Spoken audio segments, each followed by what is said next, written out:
Hello का जी साली जी का हाल बा? ठीक बा ए जीजा जी रउआ अपन बताई। तब भुला गेल बाड़ू जीजा के? हम काहे के भुलाई जाए, रउआ ना अपना भौजाई में बिजी रही ना।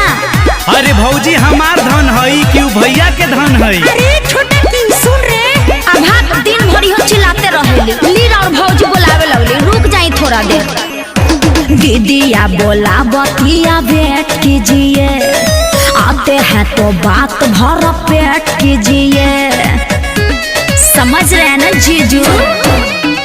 ए दीदिया बोला बतिया भेंट कीजिए, आते हैं तो बात भर पेट कीजिए।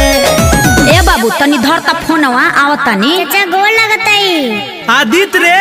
हाँ चाचा। तोर मौसी खिसियाइल बिया का बेटा? ना चाचा मम्मी नु बोलावतिया। खिसियाइल बाड़ी का बोलली झौसी के रे, खिसियाइल बाड़ी का बोलली झौसी के रे। बेटा का हाल बा तोरा मौसी के रे, बेटा का हाल बा तोरा मौसी के रे।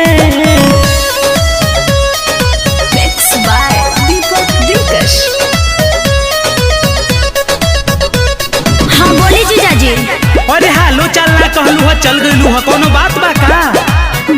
बात का होइले सुने, जरा तो रहे जीजा चूल्हे पैदा, एही से दीदिया करत रहे चाल। अरे त तू काहे भाग जाता रू, कह ना अपन हाल। ठीक ठाक बाड़ू नु साली हमार, कहो ना कैसन बाटे समाचार। धर तो बाबू। हाँ बोलो चाचा। भग तोरा मौसी के मात बान्हू। ए चाचा मौसी को गाली मत दीजिए, भैंस नु चिचियातिया।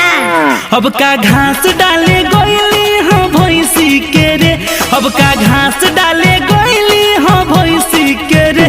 बेटा का हाल बा तोरा मौसी के रे, बेटा का हाल बा तोरा मौसी के रे।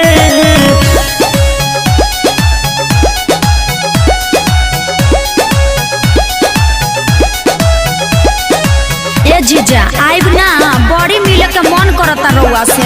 ना जइबू, टाइम बताहरा हमरा से बात करे के।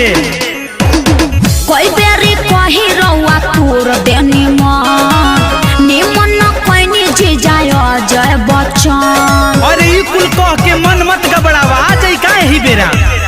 मिले के तमन बड़ी बाटे हमार, कह तो आ जाई यही घरी ससुराल। तनी धर तो बाबू। ना हम ना दरमा पे खिसियाता। धर। हाँ बोला चाचा। फिर का चल गईली कही रे? एजे भाई चाचा एजे। मोनू बांध ले ले कही दे अंगौछी के रे, मोनू बांध ले ले कही दे अंगौछी के रे।